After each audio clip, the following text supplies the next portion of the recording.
Timeout. Cousins did not hear the whistle. Randolph keep on playing. That's funny. That was cool. Boogie and Zebo playing through the whistle, literally. I mean, look, that's almost football stuff right there, right? That's fun stuff. He's like, oh, slow down. Let's not get crazy. An official welcome, by the way, our future Hall of Fame wideout. Thank you, guys. Pickup basketball legend. See, people like Whiteout and T.O. on the basketball show, they don't know that you play basketball, like, constantly. Exactly. I mean, I played 3 years of college basketball at the University of Tennessee at Chattanooga. Yeah. Google me, people. He'll let you know, that's the thing. He's not. He doesn't just play. He also lets you know. We seen him and Chad Johnson in the Cinco in the green room arguing about who. I'm an athlete. I don't know what much to say about Chad, but I'm an athlete. Oh, they're brothers. They're brothers. They act like brothers. Wow. All right. In honor of the new year and the New Year, New Me suit, me is rocking today. I'm going to tee up. I'm going to tee up 3 of our NBA players going through a bit of a rough patch heading into 2017 and ask Amin to suggest some New Year's resolutions. Now, as you know, your timelines, right, are flooded with all these stupid, these wonderful inspirational memes, right? I mean, come on, you've seen way too many of these on your timeline right now. Well, we have our own. Let's stay in Sacramento. Boogie did drop 26 points, had 8 assists on New Year's Eve, but he also earned his 10th tech of the season. And the Kings still lost the game. Afterward, Boogie expressed frustration with his teammates. Here was his quote. Like I've been saying, it's on us if we want to change this thing around. That's it. I'm tired of these blanking excuses. Blanking, maybe not what he said. Maybe he didn't say blanking. Anyway, Amin, what's your Boogie's? He said fluffy. He said Fluffing excuse. He said something. What? Wait a minute. I'm not even okay. But what should Boogie? 2017. That's exactly what I was gonna say. What should Boogie's New Year's resolution be? We should just do away with this is the meme I came up with, Boogie. I said, Lord, protect me from my haters. And God replied, man, ain't nobody thinking about you. Look. Wait, I'm sorry. Where did you see that inspirational meme? Lord, I got protect it me from my haters. my inspirational stream that I get from Stack. Stack Instagram. What's that? Stack by Passe Instagram. Here's the thing. It's a bad situation, and it's not all Sacramento's fault, and it's not all DeMarcus Cousins' fault, but they're all bad together. This thing needs to end, and that's why I said, But it's like my form of entertainment all in the season, so don't take it away from me. What do you think? I think he needs to really control his temper. That would be my New Year's. From you? You were saying this. Absolutely. What are you saying? Perception is not always reality, people. I'm telling you. Yeah. I wasn't that guy. But no, for me, I think it starts with DeMarcus. I think if he can control himself, and again, with his with his comments, he said it starts with us. No, it starts with him. I think that team needs to have, he needs to put that team on his shoulders. He needs to be the team leader that they want him to be. And I understand what he says, no more excuses. Look, every excuse they have used has been recycled. A lot of those inspirational memes. Exactly. They've used every excuse they could probably use at this point. They have to go out there and win, and that's what it is. There's nothing else to say. All right, well, let's move on to Rajon Rondo. He didn't play a single minute during Saturday night's loss to the Bucks, and then this morning, Coach Fred Hoiberg said that's not changing. Michael Carter-Williams will start at point guard tonight. Jerian Grant will play the backup minutes versus the Hornets. Rondo reportedly interested in a trade if this continues. So, Amin, what should his New Year's resolution / inspirational poster be? First of all, I want to point out that I'm interested in winning Powerball if that's also available. But Rondo should be old ways won't open new doors. Oh, knowledge dart. Nice. I like how he's pointing away from the door in this picture. So Rondo, this is his 4th team, his 4th coach in 4 years. And every single last one has ended poorly. The best one that he ended with Boston, and even then they were kind of pushing him out the door. At some stage, he's got to realize, look, it ain't everybody else's fault. I have to blame in some of the things that are happening in my life. I say his New Year's resolution to be work on that jump shot. I'm just telling you, if he works on that jump shot, then he has more chances to be on that floor. I mean, nobody can underestimate what he does as a point guard, his passing ability and what he can do. But I think if he has a consistent jump shot, he's into that rotation more often than not. Well, Rondo is successful when he has a athletic big man. He doesn't have that. Right. Him and Cousins play way together. Boogie, right? Work. They play well together. Him and Garnett play well together. I mean, he's one of the stats line. They play well together, him and Boogie, but they didn't win. They didn't win, and that's the same thing in Chicago. He's not going to help them build winning team. I love Rondo. He's an old-fashioned point guard, one of those point guards that can get the team going and get everybody the ball. But as far as shooting and scoring, he's not that point guard. He's Chris Paul without the offense. Exactly, and that's what he needs to be to be on that. More of like the Lord's Prayer than a resolution. To be on that, he's still a starter. He's still a starter. Yeah, exactly. To get on that court, that's what he needs to do. All right, finally, we have Doc Rivers, who is hoping to snap the Clippers' 6-game losing streak tonight at home against the Suns. Now, on Friday night, his son Austin was ejected after appearing to make contact with official JT Orr. Doc, well, that's a lot of unprintable words. Doc then ejected for complaining about Austin's ejection. And I mean, I am frightened to ask you this, but what should their New Year's resolution be for the Rivers family? I want to point out the original one that we're going to use. I felt bad and I vetoed it. You felt bad? That's in the after show. Bad. That's on the internet. Exactly. That's for the paywall. No, the one we came up with was inspiration hides in the strangest places, like free agency or draft or player development or any of the things that a GM is supposed to do when you run an organization well. They bolstered the bench this offseason. Really? Is that bolstering? Yeah. You think that's bolstering? Look, you gotta compared to last year, sure, but like compared to other NBA benches? Yeah, you cannot say, first of all, that they are not improved in that area. And also, let's just be a little bit honest. You don't take Blake Griffin and Chris Paul off the floor. You can't expect this team to be what they are with those guys on the floor. You pay them for a reason. They weren't really doing that well with both of them on the floor either, to be honest. What do you think? I'm with you, man. Like they're not that hot. It's really nothing different about that team. I mean, from the him getting thrown out, obviously you touch the ref like that, you getting thrown out. Anybody do that. Right? He was upset about missing the layup, but Austin, I think so. You should get thrown out every game. He didn't really touch him, or he didn't mean to touch him. He touched him. He was mad he missed a layup. He thought he got fouled. But you miss a lot of layups. You shouldn't get that mad. You miss them all the time. You know what I'm saying? The thing with Doc Rivers, I think he really was trying to figure out why his son got kicked out, and he got really emotional about it because he felt it wasn't fair why he got kicked out. Hey, your son really touched the referee. He deserved to. I got kicked out for less. I think it was incidental. He swung his arm. The ref happened to be there. Again, you don't supposed to touch him. I think again that should have been something. I think the ref went too far. I mean, at least after a whistle or something, come over and talk to him or whatever. Right. I can see the Austin ejection, even if you didn't mean it, you can't do it. Right. But the Doc ejection, this again falls into the you hurt my feelings technical fact. Like helicopter dad. Oh, come on. Doc can only help. Right? He can only hope for a healthy roster at this point and really find a lineup really that's conducive to Blake's talents. Oh, you want them to make changes? That's a whole other segment. I'm just saying. I mean, you watch the game when Blake is in there, the offense stalls a little bit because he goes to that 15-foot jump shot.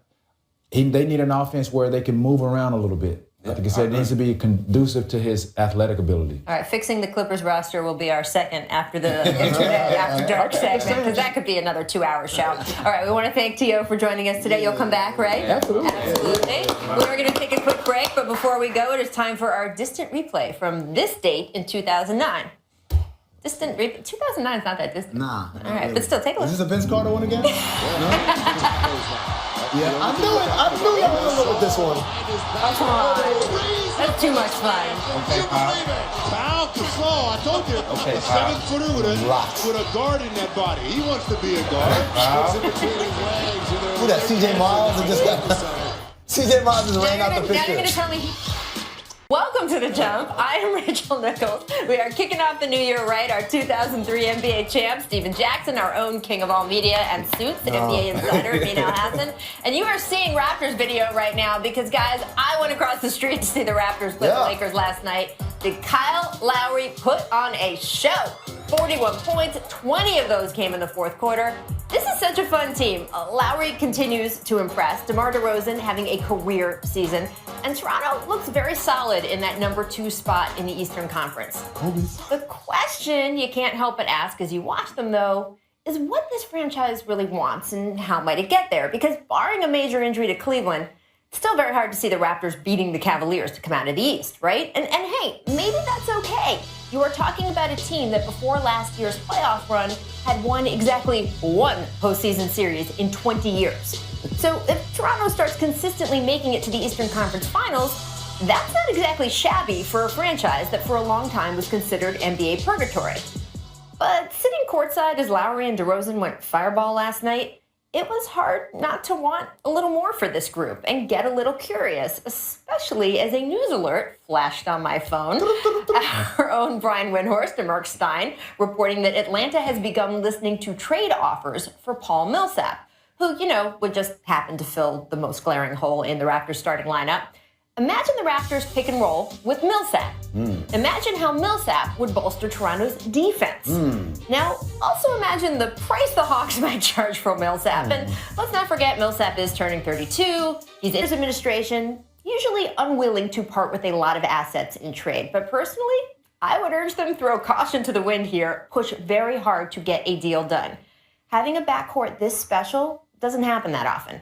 Having an ideal player come on the market, one who fits your roster's biggest need, doesn't happen that often. I understand that especially in a place like Toronto, being a good team is definitely good. But there's something to be said for making the leap at the chance to be great. At least that's how I feel. What do you guys think? What about you, Stacks? Toronto's a great team. The backcourt is special. Millsap is not the guy. I think, to complement those guys, you need somebody more dominant, somebody that's one that can request double teams. Millsap is not requesting no double team. He ain't taking nobody off the dribble. He's a decent defender now. He's getting older. What is he doing in Atlanta to make Atlanta better? You want someone else to take the ball out of those two other guys' hands?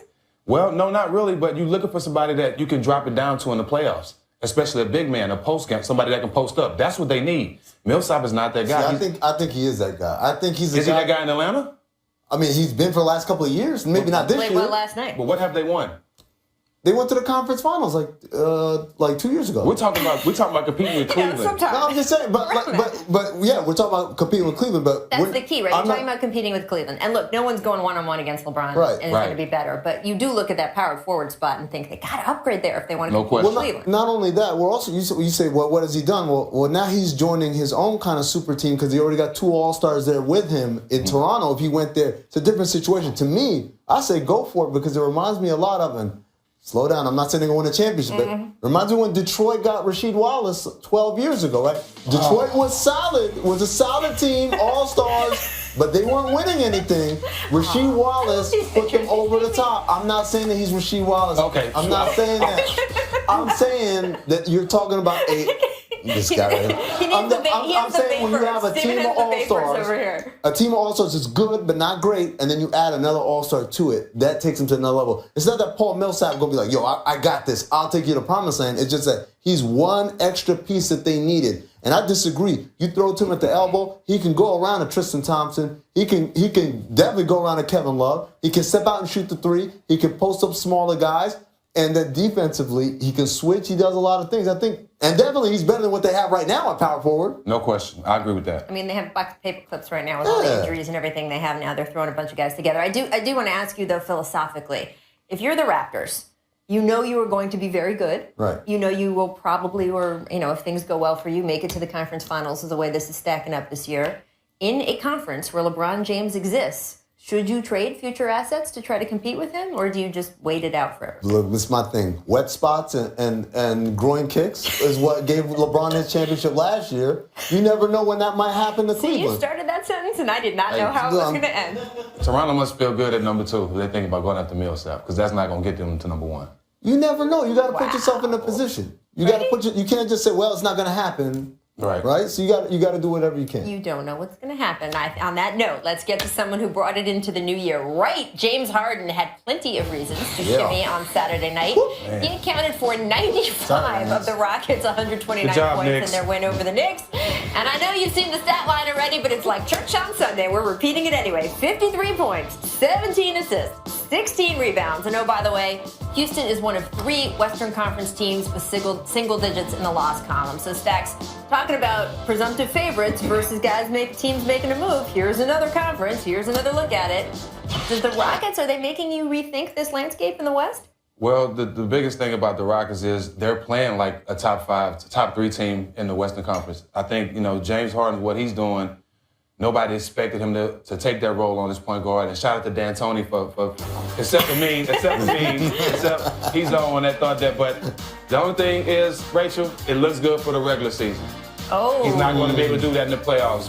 The defense is going to change. They're going to take the ball in his hands. Other guys are going to have to win. Right. Regular season and playoffs is totally different. And I think now for the Rockets to be successful going forward, they need to start letting other guys learn how to make plays, because come playoff time, they're going to take it out of James' hands. I promise. I agree 100% with that. The defenses are going to trap him a lot, and they're going to get the ball out of his hands. But he's such a good passer. He is a good passer, but if they're trapping you high and further away from the basket, it turns from one pass into a shot to one pass into someone else having to create something. And denying him to get the ball back. And denying him to get the ball back. That's absolutely right. But at the same time, like I said, man, you got to put yourself in a position, because you never know who's going to slip, who's going to kick somebody, who's going to get suspended. You want to be there. You don't want to say, well, since I'm not good enough to beat that team at full strength, then I might as well not try. And right now, Houston's doing a great job. Do you think Harden's getting credit for as good a season as he's having, or do you think people are saying, oh, it's the system, it's D'Antoni? If you're a hater, if you're not giving him credit. That man doing all that work, he's balling out. He's probably tied with Russ for